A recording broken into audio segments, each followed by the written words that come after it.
18 horas. Notícias de Manaus, Amazonas, Brasil e do mundo. Agora na Mix.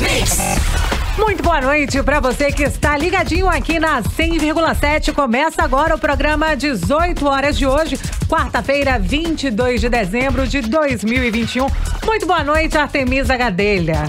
Boa noite, Nathalie Moraes. Boa noite para você que está ainda no trabalho, no trânsito, em casa. Olha, você está no melhor mix do Brasil. 18 horas. Governo Wilson Lima aumenta IPVA em 22,49%.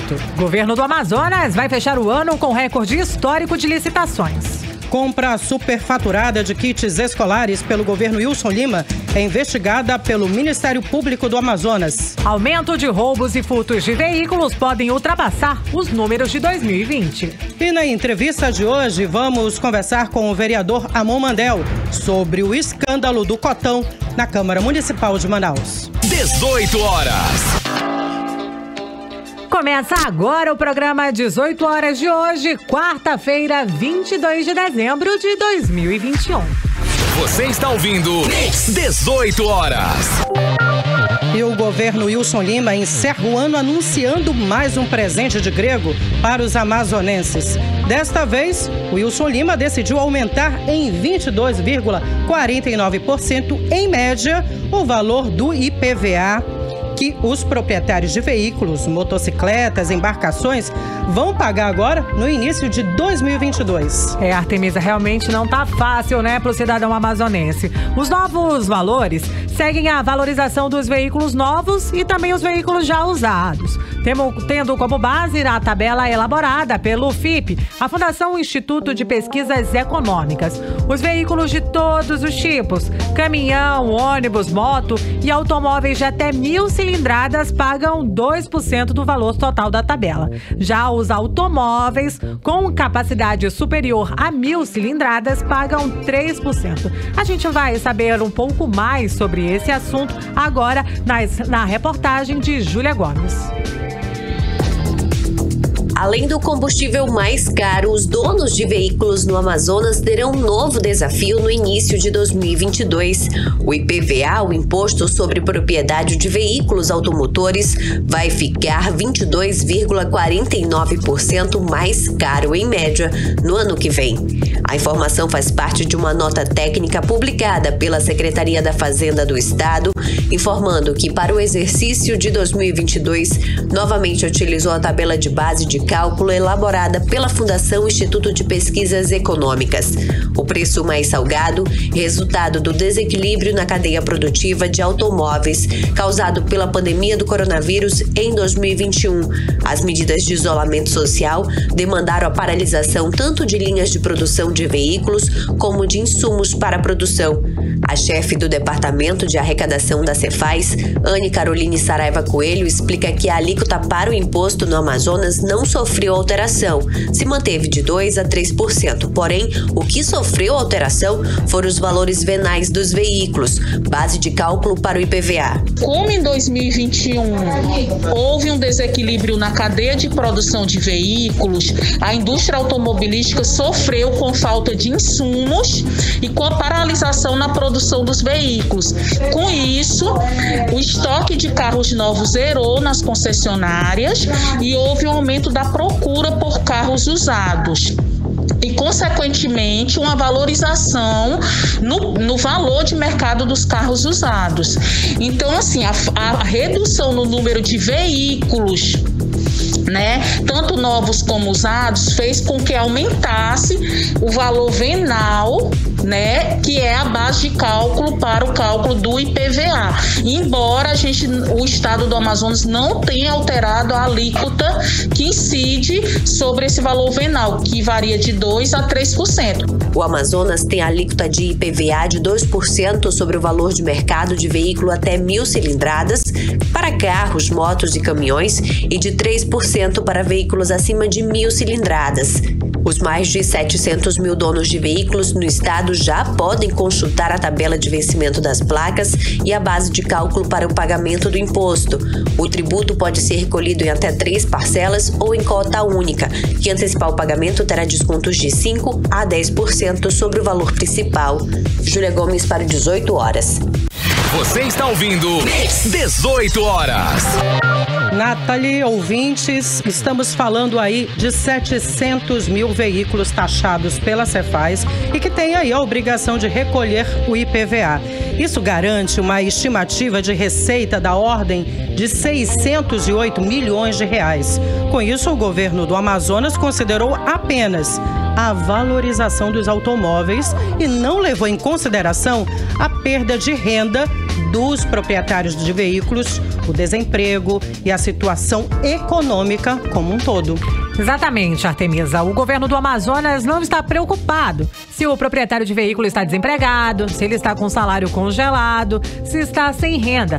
Ao aplicar um aumento médio de 22% como esse, está sendo insensível a todos esses problemas econômicos que o país está passando e vem massacrando especialmente os mais pobres e também a classe média. Pois é, o brasileiro está sendo massacrado pela inflação que voltou com tudo e está em 2 dígitos, acima de 10%. Temos a inflação dos alimentos, que em alguns casos supera 40%. Temos ainda o aumento abusivo dos combustíveis. Só este ano a Petrobras aplicou 11 reajustes nos preços dos combustíveis. A gasolina subiu 74% e o diesel 64%. Sem falar no gás de cozinha, que é vendido até R$ 135 no interior do Amazonas. Realmente não está fácil, Artemisa. Tudo isso compromete a renda dos brasileiros, tudo que vai ficando aí cada vez mais apertado com o aumento do IPVA. Fica comprovado aí que é arroxo que não acaba mais. Você está ouvindo 18 horas. E agora vamos direto para Brasília falar com o nosso correspondente, direto da capital federal, Carlos Eduardo Matos. Muito boa noite. Boa noite, Artemisa. Boa noite, Nathalie. Boa noite a todos que nos ouvem. Então, como é que se posicionou aí a bancada do Amazonas na votação do orçamento de 2022 do governo federal? Artemisa, ontem à noite, logo após o programa, o 18 horas, o Congresso Nacional finalizou a votação do orçamento público do ano que vem e já encaminhou para a sanção presidencial. A estimativa é de que não haja vetos do presidente Jair Bolsonaro, até porque tudo que foi aprovado foi objeto de acordo entre o governo e os partidos. No Senado, Artemisa, foram 51 votos favoráveis, 20 contrários e 10 ausentes. Na Câmara, foram 358 votos favoráveis, 97 contrários e 55. A bancada do Amazonas, no Senado, votou assim. Omar Aziz e Eduardo Braga votaram sim ao orçamento que foi votado ontem. Plínio Valério votou não. Quanto ao Amazonas na Câmara, Artemisa, é interessante isso. A bancada se dividiu de uma maneira inusitada, digamos assim. 3 parlamentares se ausentaram da votação. Capitão Alberto Neto, do Republicanos, delegado Pablo, do PSL, e Átila Lins, do PP, todos eles da ala governista. Quem votou sim? Os deputados Bosco Saraiva, Leite e Silas Câmara. O único parlamentar que deu voto não ao projeto do orçamento foi o deputado José Ricardo, do PT. A gente conversou com ele sobre as razões para o voto contrário. Vamos ouvir o que ele disse ao programa 18 horas. E é um orçamento que não prevê recursos para enfrentar a fome, que nós temos aí mais de 20 milhões de famílias que ficaram de fora agora do auxílio criado pelo governo, que acabou com Bolsa Família. Também mantém mais de 16 bilhões para o orçamento secreto, que é um absurdo. É um orçamento também que não prevê aumento real do salário mínimo e muito menos reajuste efetivo para todos os servidores públicos. Portanto, não dá para votar a favor de um projeto, de um orçamento que não representa o que o Brasil está precisando. Ouvimos então o deputado José Ricardo, que foi o único não ali na Câmara, da bancada do Amazonas. Isso, na bancada do Amazonas na Câmara. Agora, interessante, delegado Pablo e Átila Lins sempre se posicionaram a favor do governo, só que dessa vez eles se ausentaram. Capitão Alberto Neto, que a gente destacou ele programas atrás aqui, que ele havia votado não ao orçamento, a forma como estava sendo analisado por causa do fundo eleitoral. Dessa vez, agora, ele não manifestou voto. Ele ficou ausente nessa votação do orçamento, talvez para não se dispor com o partido. E com relação ao deputado Marcelo Ramos, eu não falei sobre ele, mas como ele estava presidindo a sessão do Congresso Nacional, ele não votou. Mas vale frisar que ele praticamente liderou as negociações com os partidos para que fosse consolidado o texto final do orçamento público. Em linhas gerais, ficou assim, Artemisa: salário mínimo de R$ 1.210, correção da inflação sem ganhos reais, 113 bilhões para a educação, além de 30 bilhões para o Fundeb, aumento de mais 15 bilhões para a saúde pública, 89 bilhões para o programa Auxílio Brasil, que vai ajudar milhões de famílias com benefício de R$ 400 até dezembro do ano que vem. Também tem um repasse de 1 bilhão e 700 milhões para o reajuste e plano de carreira para os policiais federais, rodoviários federais e policiais penais. 800 milhões para o reajuste dos agentes comunitários de saúde e agentes de endemias. E, por fim, o famigerado fundo bilionário de 4 bilhões e 934 milhões de reais, além do orçamento de relator de 16 bilhões, para que os parlamentares possam encaminhar recursos para suas bases políticas e eleitorais. Artemisa e Nathalie. Boa noite, Carlos Eduardo. E agora, falando sobre a aprovação do orçamento que privilegiou os servidores da Polícia Federal e também da Polícia Rodoviária. Está tendo aí uma debandada dos auditores e das chefias na Receita Federal. Explica pra gente essa situação, Cadu. Nathalie, esse afago do governo à classe dos policiais federais, aos rodoviários federais e aos policiais penais causou mais uma crise. Os auditores da Receita Federal estão enfurecidos com o governo e acusam o presidente Jair Bolsonaro e o ministro Paulo Guedes de não terem cumprido com a promessa deles de garantir o reajuste salarial em 2022. O governo, segundo eles, também havia prometido um bônus de gratificação por produtividade. Por causa disso, eles estão preparando uma reação em massa que pode repercutir e muito na indústria e no comércio nos próximos dias. O primeiro ato foi hoje. Mais de 500 servidores que estavam em cargos de chefia, órgãos de fiscalização do governo, entregaram os cargos, ou seja, eles paralisaram as atividades em vários setores estratégicos do governo.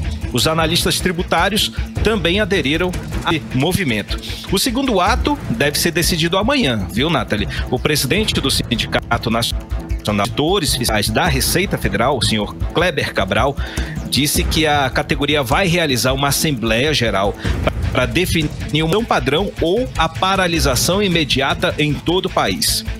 Isso vai afetar portos e aeroportos no Brasil inteiro, afetando inclusive a produção das indústrias da Zona Franca de Manaus já no ano que vem.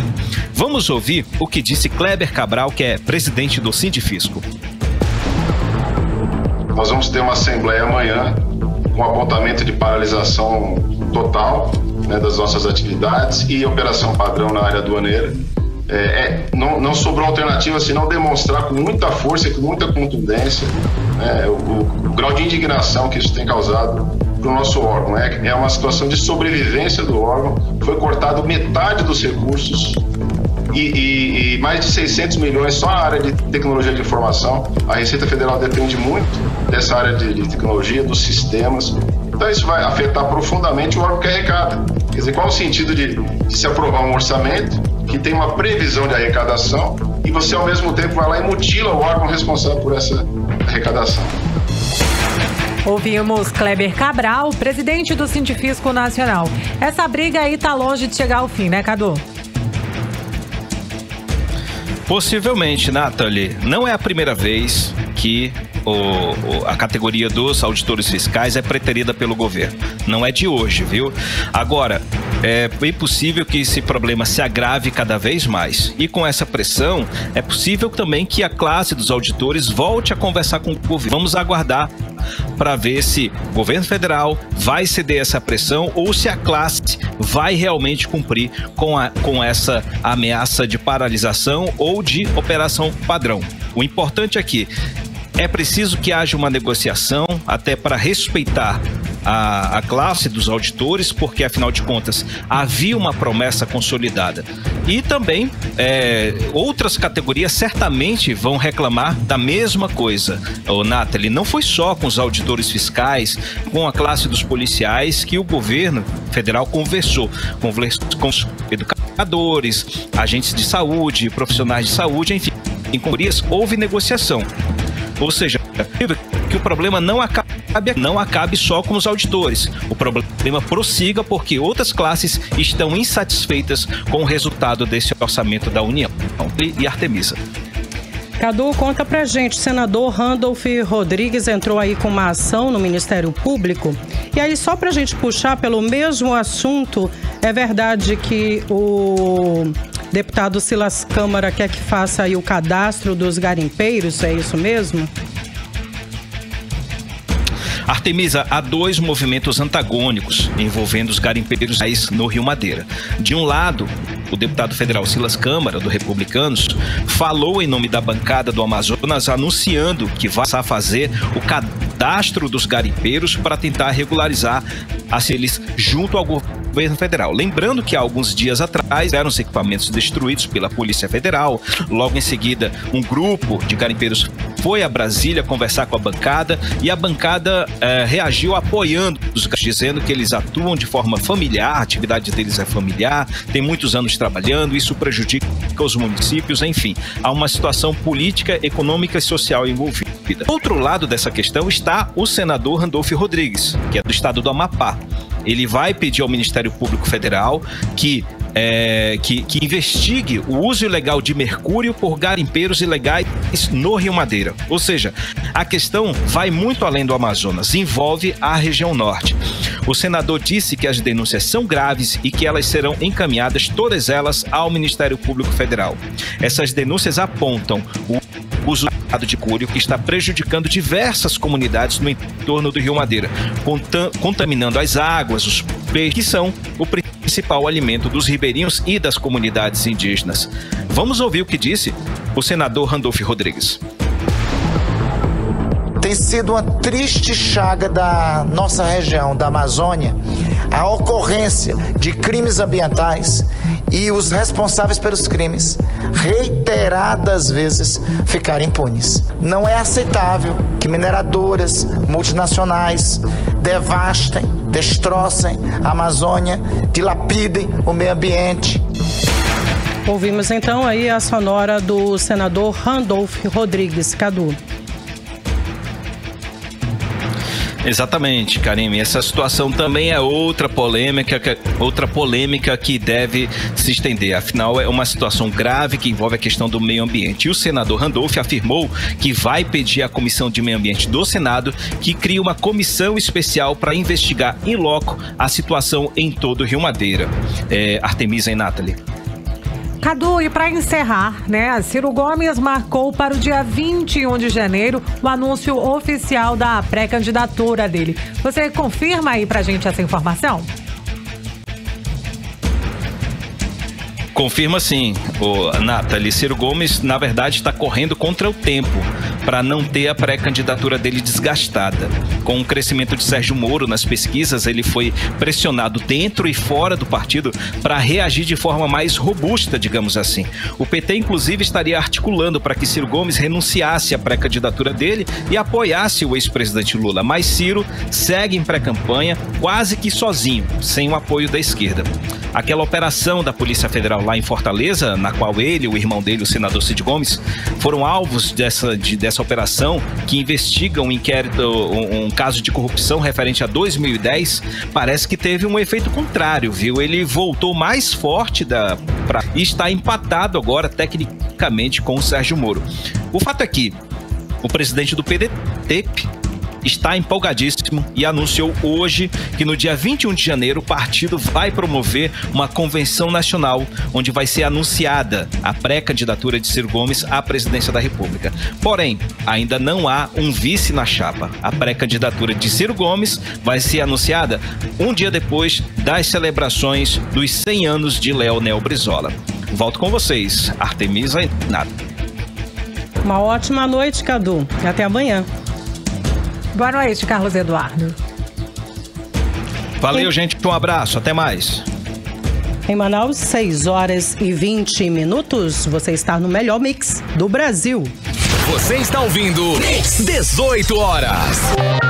E o governo do Amazonas vai fechar o ano com recorde histórico de dispensa de licitações, Artemisa. De acordo com o portal de compras do estado, até ontem, do total declarado pelo governo do estado, 12,84% foi por dispensa de licitação. Dá para acreditar, minha amiga? São mais de 446 milhões de reais sem licitação, o maior valor já registrado em um ano. Nós vamos saber mais detalhes sobre este assunto na reportagem de Odineia Araújo.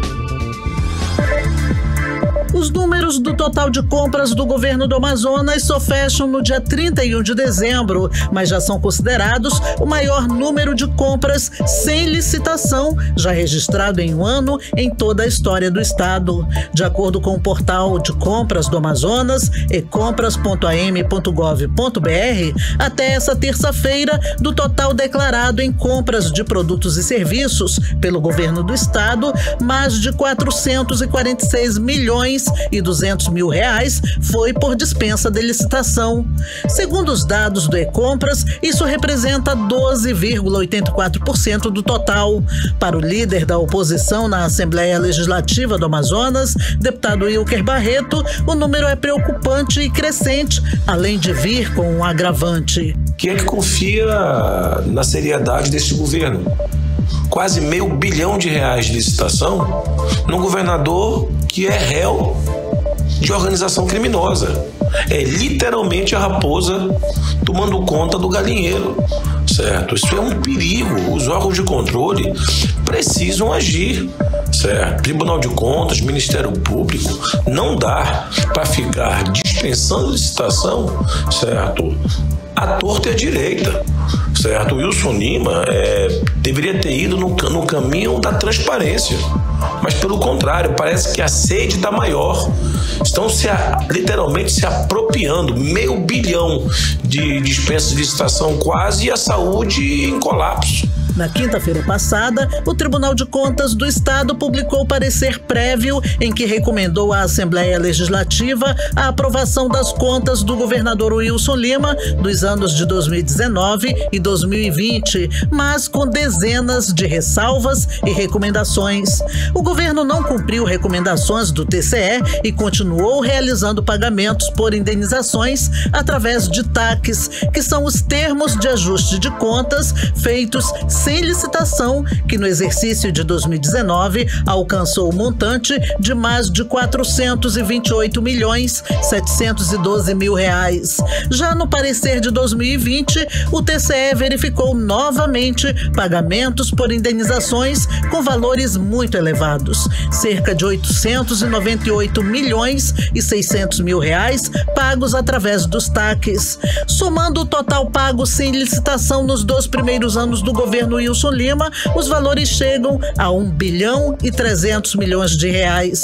A maior parte desse valor foi para pagamentos nas unidades gestoras de saúde, educação e penitenciária. O 18 Horas tentou ouvir parlamentares da base do governo, inclusive o líder dele na Assembleia Legislativa, deputado Felipe Souza, mas até o fechamento da reportagem, eles não enviaram resposta. Odineia Araújo para o 18 Horas. Você está ouvindo 18 Horas. Pois é, Nathalie, ouvintes, como nós vimos agora na reportagem, de Odineia Araújo, o governo Wilson Lima se aproveitou da pandemia para fazer um festival de dispensa de licitações. Comprou até ventiladores pulmonares numa loja de vinho sem licitação. E deu no que deu. Maior escândalo do governo dele, que teve repercussão nacional e internacional e que, por conta disso, acabou virando réu num processo criminal que está tramitando no Superior Tribunal de Justiça. Artemisa, com a dispensa de licitação, normalmente se paga mais que o valor cobrado no mercado e sempre se privilegia a empresa de amigos do poder. São mais de 440 milhões de reais em dispensa de licitação. Isso é, no mínimo, escandaloso. Se investigarem cada contrato, vão descobrir superfaturamento e outras ilegalidades comuns nas dispensas de licitação. O que era para ser excepcionalidade virou praticamente uma prática comum no governo Wilson Lima. Uma administração marcada por escândalos e também por irregularidades. 18 horas. E agora a gente fala dos casos de Covid. O Amazonas apresenta aumento de casos novos da doença em municípios com baixa adesão à vacinação, segundo o boletim da Fundação de Vigilância em Saúde. Exatamente, Artemisa. Cidades como Altazes e Manicoré, por exemplo, só para você ter uma ideia, são municípios onde metade dos moradores ainda não apresentam um esquema vacinal completo. E os casos de Covid aumentaram muito por lá nos últimos 14 dias. A Fundação de Vigilância em Saúde informou também que o estado permanece na fase amarela de baixo risco para a transmissão do novo coronavírus. Confira os detalhes na reportagem de Júlia Gomes. A Fundação de Vigilância em Saúde do Amazonas informou, por meio de boletim da situação epidemiológica da Covid-19 no estado, que a baixa adesão à campanha de vacinação contra a doença em alguns municípios do interior é um risco para o aumento do número de casos. O estado, mesmo assim, continua na fase amarela de baixo risco para a transmissão do novo coronavírus. Na última segunda-feira, o 18 horas informou que o número de novos casos de Covid-19 no Amazonas teve um aumento de 25,74% nos primeiros 19 dias do mês de dezembro deste ano, se comparado com todo o mês de novembro. O estado somou 2.711 novos casos contra 2.156 novas infecções pelo vírus em novembro. O boletim da FVS diz que nos últimos 14 dias houve aumento na média diária de casos de infecção no Amazonas, aumentando de 34 para 35 casos por dia em Manaus e de 87 para 125 casos diários no interior do estado. Segundo a Fundação, a capital do Amazonas é responsável por 53% dos casos registrados em todo o estado em 2021.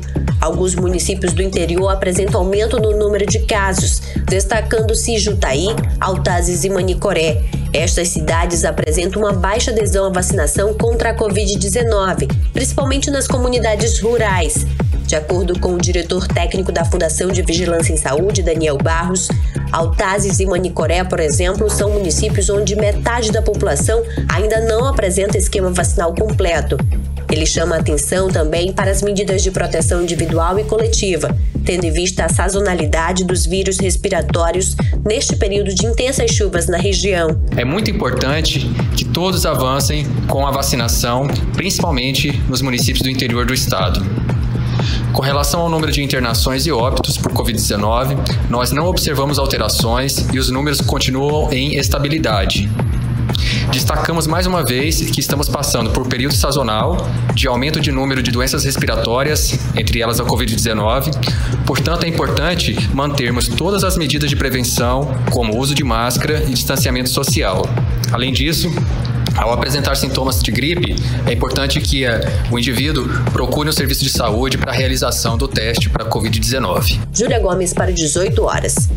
Você está ouvindo 18 horas. Nunca é demais. Nós vamos continuar insistindo, né, Nathalie? Que as únicas armas que temos contra a Covid-19 é a vacina e as medidas preventivas, como o uso da máscara e o distanciamento social. Temos aí, além da pandemia da Covid, uma epidemia de síndromes respiratórias que está lotando as unidades de saúde. E o uso da máscara é fundamental para se prevenir. Por isso, se você ainda não tomou nenhuma dose ou está com o ciclo vacinal incompleto, não perca tempo. Vacine-se, proteja-se e procure um posto de vacinação o quanto antes. Assim, você estará protegendo a você mesmo e a todos aqueles que você ama. Você está ouvindo 18 horas. E agora vamos conferir o tempo e a temperatura para esta noite de quarta-feira, aqui em Manaus, com Nathalie Moraes. Previsão do tempo. Olha, Artemisa, e a noite de hoje parece... O tempo vai permanecer bem agradável, viu? A temperatura máxima deve chegar aí na casa dos 30 graus, mas segundo o site Clima Tempo, a noite aqui em Manaus será de pancadas de chuva. Mix. E o Rio Negro continua subindo em ritmo acelerado. De ontem para hoje foram mais 9 centímetros, elevando a cota para 22 metros e 94 centímetros. 18 horas. E a compra superfaturada de kits escolares pelo governo Wilson Lima é investigada pelo Ministério Público do Estado do Amazonas, após uma denúncia do deputado estadual Dermilson Chagas. Vamos saber mais informações sobre este assunto na reportagem de Rodrigo Soares. 19 milhões de reais foram gastos no governo Wilson Lima com material de baixa qualidade, além do superfaturamento de contrato fechado em plena pandemia. A denúncia foi feita pelo deputado estadual Dermilson Chagas, sem partido, no dia 20 de junho deste ano, à imprensa e, em seguida, ao Ministério Público do Estado do Amazonas e Tribunal de Contas do Estado do Amazonas, período em que a SEDUC estava sob direção do ex-secretário Luiz Fabian. A SEDUC chegou a pagar 3,7 milhões de reais para os kits destinados a 23.909 professores. Alguns produtos chamaram a atenção pelo alto valor de aquisição. A garrafa de água do tipo Esquise, por exemplo, custou R$ 25 a unidade. O mesmo produto é comercializado no mercado por menos de R$ 4. O deputado Dermilson Chagas disse ainda que o ex-secretário estadual de Educação, Luiz Fabian, alegou na época que a compra foi realizada com base nos critérios estabelecidos e aprovados pelo BID, Banco Interamericano de Desenvolvimento. A denúncia que nós fizemos lá atrás sobre os kits comprados para os professores e para os alunos, eles foram licitados em 2019. Por incrível que pareça, em 2020, esses kits têm um preço mais baixo. O lógico era que eles aumentassem de preço. Pelo contrário, nós vimos um produto entregue pela SEDUC superfaturado com os preços em 2020 muito mais barato do que o licitado em 2019. Eles usaram um padrão BID para alegar uma licitação legítima e sem superfaturamento. E pelo que nós percebemos, não é isso que acontece. Existe sim o superfaturamento e uma linguagem usada para burlar, a fiscalização, que é o padrão BIRT. A maior parte do período de vigência da contratação do serviço, de 30 de janeiro a 29 de maio do ano passado, coincide com o auge da pandemia, quando centenas de pessoas faleceram por falta de estrutura da rede estadual de saúde. Rodrigo Soares para o 18 horas. Você está ouvindo 18 horas. E o prefeito de Manaus, Davi Almeida, anunciou o concurso público da Censa, Secretaria Municipal de Saúde, que vai ofertar mais de 2.000 vagas para cargos imediatos e também para cadastro de reserva. O edital será publicado na próxima segunda-feira, dia 27 de dezembro. As inscrições serão abertas no dia 5 de janeiro e o prazo aberto aí será pelos próximos 30 dias. As vagas serão destinadas para médico, enfermeiro, cirurgião, dentista, farmacêutico, nutricionista, psicólogo, assistente social, fiscais de saúde, técnico em enfermagem, condutor de ambulância, assistente em administração, condutor de motolância, agente comunitário de saúde, entre outros cargos. Vale lembrar, Artemisa, que o último concurso público da Secretaria Municipal de Saúde foi realizado ainda no ano de 2012 pelo prefeito de Manaus, Amazonino Mendes, com a oferta de mais de 1.390 vagas. 18 horas. Entrevista do dia. Artemisa, e a gente vai continuar falando de uma das maiores polêmicas da semana, que ganhou destaque, inclusive, na mídia nacional, que é o escândalo do cotão. O aumento do cotão dos vereadores no apagar das luzes na última semana lá na Câmara Municipal aqui de Manaus. Foi um aumento de mais de 84%, né, Artemisa? Esse escândalo teve uma repercussão negativa em todo o país. Verdade, foi na última sessão desse ano, né, um aumento de quase 84%. Exatamente, Nathalie. E o nosso convidado de hoje é o vereador Amon Mandel, atualmente sem partido. Boa noite, vereador. Como o senhor classifica esse aumento, né, de quase 84% no cotão, apesar de ser legal, é imoral? Boa noite, Nathalie. Boa noite, Artemisa. Boa noite a toda a equipe da Mix que nos acompanha nesse momento e também a todos os ouvintes da Rádio Mix nessa noite de quarta-feira. Bom, acredito que sim, embora tangencie a ilegalidade, com toda a certeza é um projeto imoral. A própria imoralidade do projeto do aumento que hoje nós observamos, que chega a tornar o cotão aqui em Manaus, a CEAP, maior do que a verba em São Paulo, nada justifica, né? Chega a levantar questionamentos quanto à constitucionalidade do projeto, uma vez que na elaboração de qualquer projeto de lei ou normativa é sempre necessário ali levar em conta os princípios da proporcionalidade e da moralidade na administração pública. Do mesmo modo, todo projeto de lei segue um processo legislativo e esse processo foi quebrado na medida em que esse projeto, que não era matéria para regime de urgência, acabou tramitando como regime de urgência. Então, esses aí são os questionamentos, os pontos que nos levam a estudar, inclusive uma possível judicialização do caso. Óbvio, é algo que tem que ser questionado, no entanto, é impossível que apenas um parlamentar ou através da justiça a gente consiga passar por cima de todo um sistema, de toda uma casa legislativa. É importante nesse momento que a população se manifeste contra o cotão. Manaus inteira sabe, eu sou contra a mera existência do cotão e a forma com que ele é utilizado desde o início do ano. Nunca utilizei, não vou utilizar e me posiciono desde o início contra a existência, contra o cotão. O senhor acredita que a mesa diretora acabou aí manipulando toda essa questão para que fosse votado o cotão no último dia da sessão da Câmara Municipal de Manaus?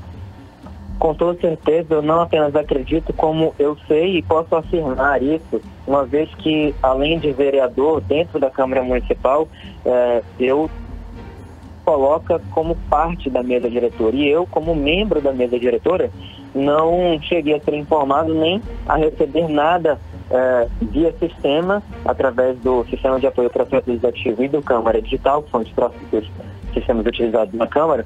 Não recebi ali nenhuma informação sobre esse projeto. Então, o que acontece é que ele foi escondido e colocado em pauta ali minutos antes do início da votação.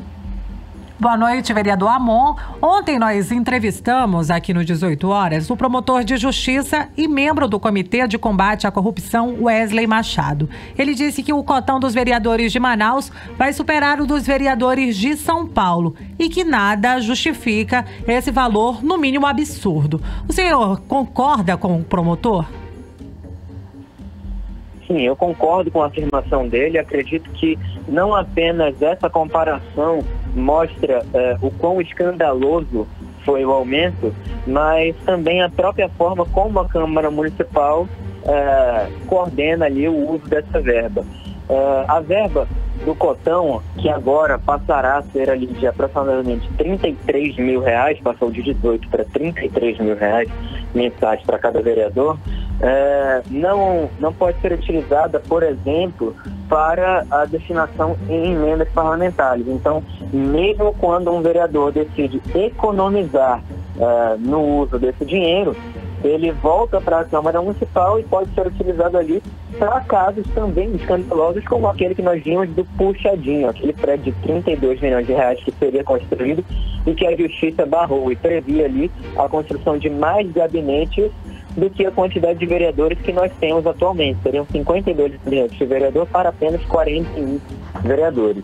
Na mesma linha, é interessante notar que a Câmara Municipal, por meio da sua controladoria, também não permite ali, por exemplo, que os vereadores que desejam alugar carros façam contratos de mais de 6 meses. Quer dizer, você não pode contratar, utilizando essa verba, uma locadora grande, como, por exemplo, a Localiza, a Unidas, Movida, num contrato de 12 meses ou mais, para economizar na verba, quer dizer, para receber ali algum tipo de desconto. Você é obrigado a trocar a locadora a cada 6 meses. Então, há uma série de inconsistências no tratamento dessa verba que colocam ali em dúvida até mesmo se a forma como a Câmara tem administrado e legislado em prol desse assunto não mostra que a Câmara não tem interesse em economizar. Não apenas isso, mas tem interesse em impedir que outros vereadores economizem a verba. Vereador, o senhor foi o único a não usar o cotão em 2021 e isso não atrapalhou de forma nenhuma a sua atuação ali na Câmara Municipal de Manaus. Inclusive, o senhor tem sido destaque, né, entre os 41 vereadores ali da Câmara. Exatamente como fazia também, né, o saudoso parlamentar Jefferson Pérez. Exato. O Jefferson Pérez é um exemplo de parlamentar que me inspira nessa escolha de não utilizar o cotão. Ele fez um mandato de senador lá no Congresso, em Brasília, sem precisar utilizar o cotão durante toda a extensão, durante toda a duração do seu mandato. Então, não só a nossa atuação, como a atuação do próprio Jefferson Pérez, que foi destaque, e a de outros parlamentares no Brasil, prova que não é necessário utilizar valores escandalosos de dinheiro público para coisas como a gasolina ou o aluguel de carros. Eu acredito que a política ela não deve ser encarada como um meio de sobrevivência, um meio de vida, um emprego, mas sim como uma missão. Eu acho que ninguém tem que entrar para a política para viver disso, para tratar como um emprego.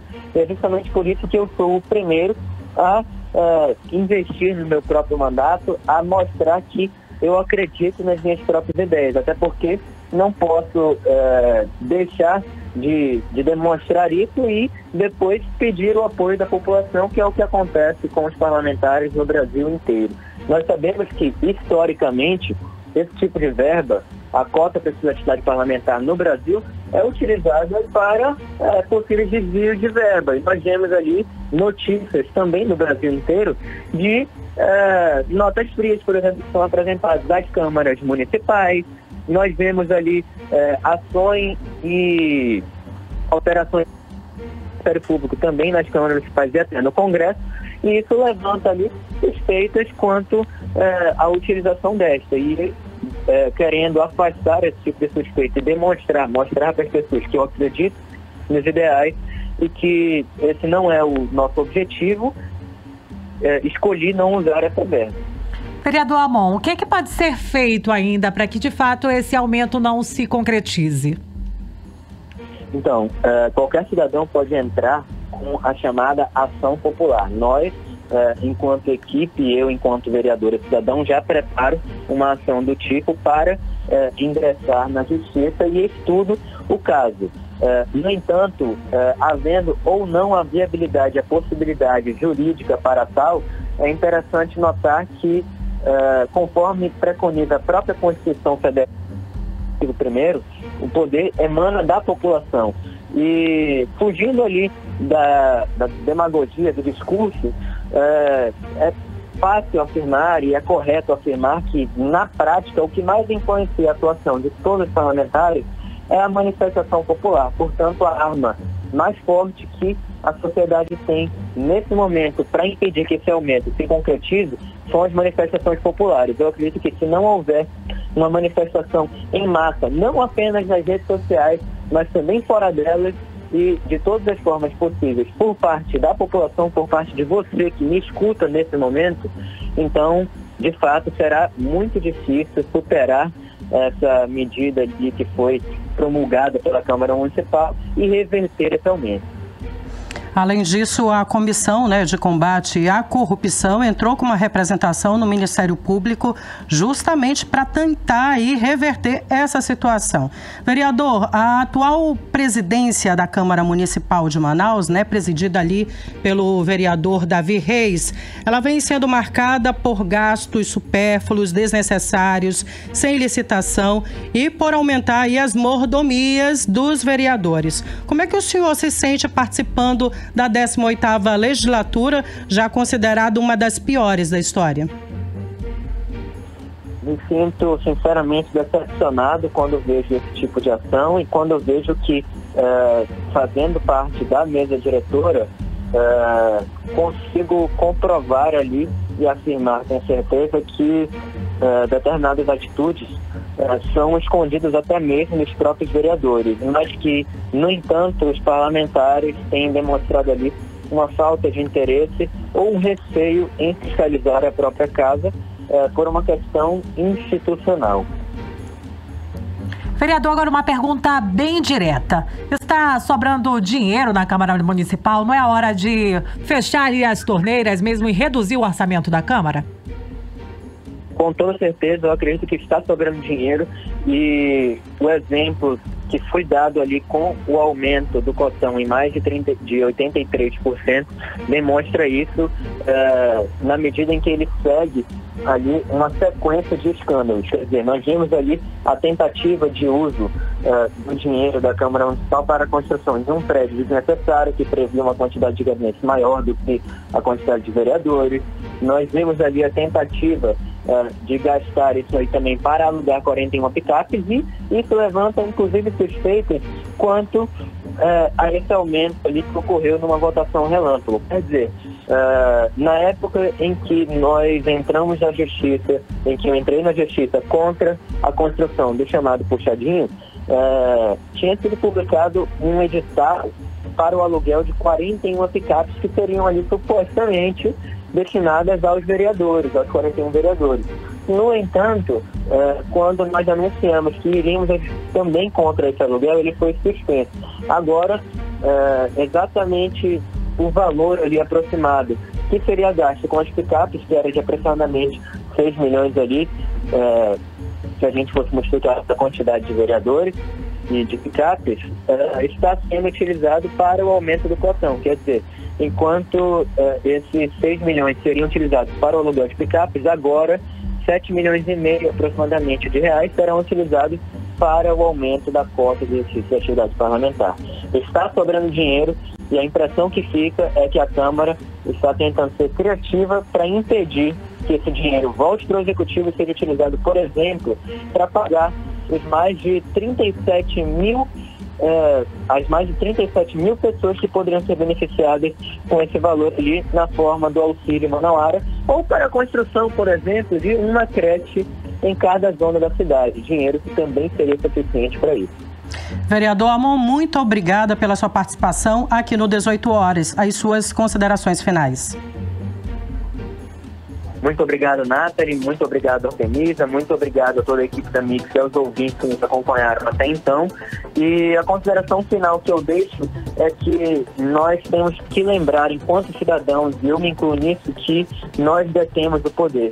Então, se você que está nos escutando não concorda com esse aumento absurdo, é preciso que você se manifeste. Acompanhe as nossas manifestações, as nossas publicações, e não deixe outras pessoas definirem o seu destino. Não deixe que o seu dinheiro vá parar no ralo do desperdício do dinheiro público. Obrigado novamente. Em Manaus, 6 horas e 48 minutos. Você está no melhor mix do Brasil. Você está ouvindo 18 Horas. Em 64 dias de atividades, a CPI da Amazonas Energia cria projeto de lei que obriga a empresa a informar antecipadamente o corte de luz ou a troca de medidores. A CPI também elabora cartilha para ensinar o consumidor a se defender de abusos e também de quebra às responsabilidades, da empresa. Os detalhes com o Odinei Araújo. A CPI da Amazonas Energia, criada para investigar as denúncias de possíveis abusos e práticas ilegais por parte da concessionária de energia elétrica do Estado, suspendeu suas atividades por conta do recesso parlamentar. Desde a retomada dos trabalhos, em outubro, após suspensão mediante liminar da Justiça, foram realizadas 18 reuniões, colhidos depoimentos de órgãos de proteção ao direito do consumidor e de colaboradores da empresa investigada. No balanço de atividades realizadas está uma reunião itinerante no bairro Jorge Teixeira, onde alguns clientes com dificuldades junto à concessionária foram ouvidos e receberam auxílio jurídico. De acordo com o presidente da CPI, deputado Sinésio Campos, dos 64 dias de trabalhos da comissão, também surgiu uma cartilha e um projeto de lei para obrigar a empresa de energia a informar com antecedência o corte de luz e a troca de medidores. Dos projetos de lei, dentre eles, o que dispõe a obrigatoriedade da notificação antecipada para que a concessionária ela não continue cortando energia, trocando medidores, da forma como estava sendo conduzido. Fizemos também a elaboração de uma cartilha da CPI da energia, que tem como objetivo aprender a se defender a população que sofre os abusos praticados e a quebra mesmo de responsabilidades, tanto jurídicas como aos seus clientes. A CPI retoma as atividades em fevereiro com o reinício dos trabalhos do Legislativo amazonense. No retorno, os deputados da CPI da Amazonas Energia vão realizar uma audiência pública e reunião itinerante no município de Tabatinga, segundo o deputado Sinésio Campos. Faremos já, no início dos trabalhos, uma reunião itinerante em Tabatinga, como também já aprovamos requerimento na convocação da ANEEL, do proprietário da empresa, senhor Orsini, e também faremos e continuaremos as reuniões itinerantes na cidade de Manaus. Fizemos a primeira da Zona Leste, vamos fazer em todas as zonas de Manaus. A CPI ainda tem 26 dias de trabalho pelo prazo normal, mas já prorrogou por mais 90 dias as investigações sobre a concessionária de energia do Amazonas. Odinei Araújo para o 18 horas. Você está ouvindo 18 horas. Manaus tem sofrido e muito, Artemisa Gadelha, com a violência. Fruto de um governo completamente despreparado. O resultado disso é que o número de roubos e furtos de veículos tem sido altíssimo aqui na nossa capital. Isso mesmo, Nathalie. Olha, até o mês de outubro, o número de roubos à mão armada foram de 1.816 e em todo o ano passado foram 1.885. Se os roubos continuarem de forma crescente, os números deste tipo de crime irão superar os do ano passado.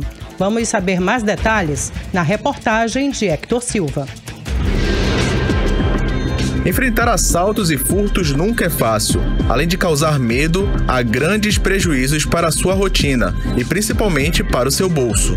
Aqui no Amazonas, os motoristas têm sofrido com essa constante violência, tanto que mais de 3.000 roubos e furtos têm sido registrados todos os anos, só na capital Manaus. De acordo com a Secretaria de Estado de Segurança Pública do Amazonas, nos primeiros 10 meses de 2021, houve um registro de 1.816 roubos e 1.401 furtos. Em todo o ano passado, foram registrados 1.885 roubos e 1.882 furtos. Camila Nobre faz parte desta estatística. Ela teve o carro roubado este ano enquanto estava com o marido, que usa o veículo para adquirir renda. Foi em agosto, numa terça-feira do mês de agosto, mas entre o horário de 7h40, nós íamos chegando da academia.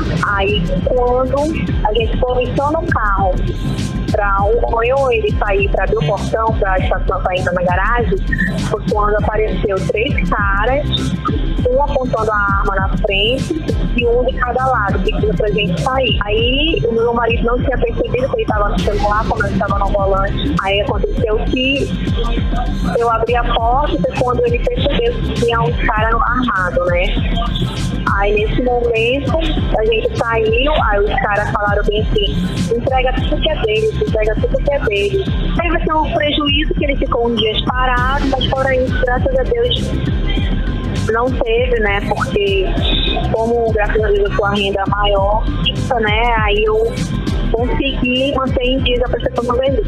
O delegado titular da Delegacia Especializada em Roubos e Furtos de Veículos, Aldenei Góes, alerta sobre os cuidados que o motorista deve ter para evitar um roubo ou um furto. Nós temos um cuidado de alertar a população para que tenha os cuidados básicos com a sua própria segurança. Se você desconfia de alguma coisa que está sendo seguido ou que o seu veículo corre risco, ou você mesmo, nós recomendamos que a pessoa de imediato, se está chegando em casa, passe direto, acione a polícia militar, acione a polícia civil para que seja verificada a situação. Em outros cuidados também, onde se deixa o veículo, sempre verificar se ao fechar o veículo as travas estão realmente funcionando. Nós fazemos esses alertas para que se evite que o crime ocorra. Hector Silva para o 18 horas. Você está ouvindo 18 horas. Vamos conferir a previsão do tempo para amanhã, quarta-feira, com Nathalie Moraes. Previsão do tempo.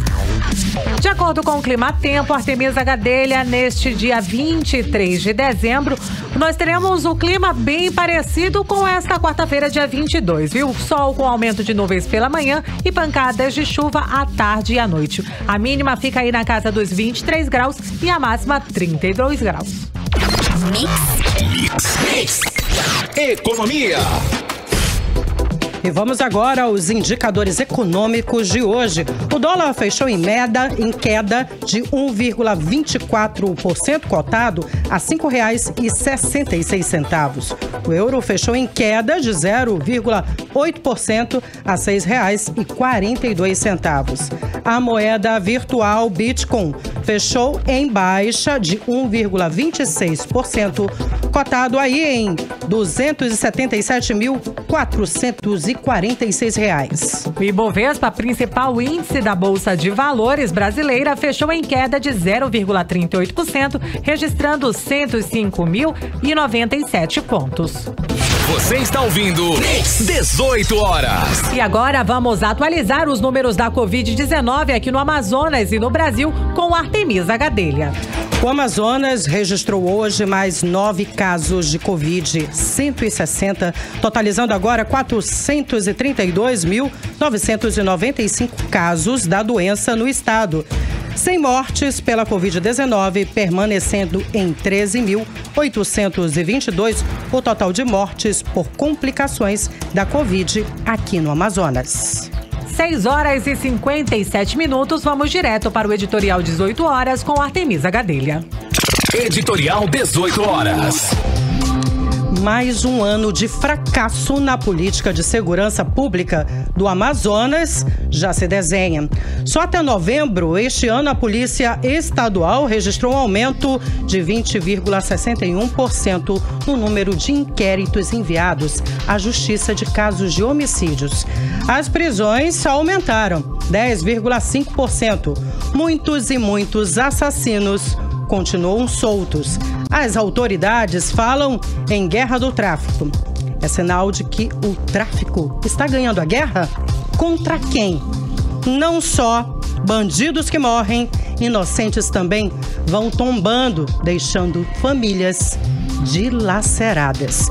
Os números são do próprio governo e mostram que a atual gestão teve mais um ano de derrotas para os criminosos. 18 horas. Uma ótima noite, Nathalie. Nós voltamos amanhã. Se Deus quiser, até esta quinta-feira. Boa noite, Artemisa Gadelha. Boa noite, ouvinte. Você ouviu 18 horas. As notícias do Brasil e do mundo. De volta amanhã. Mix.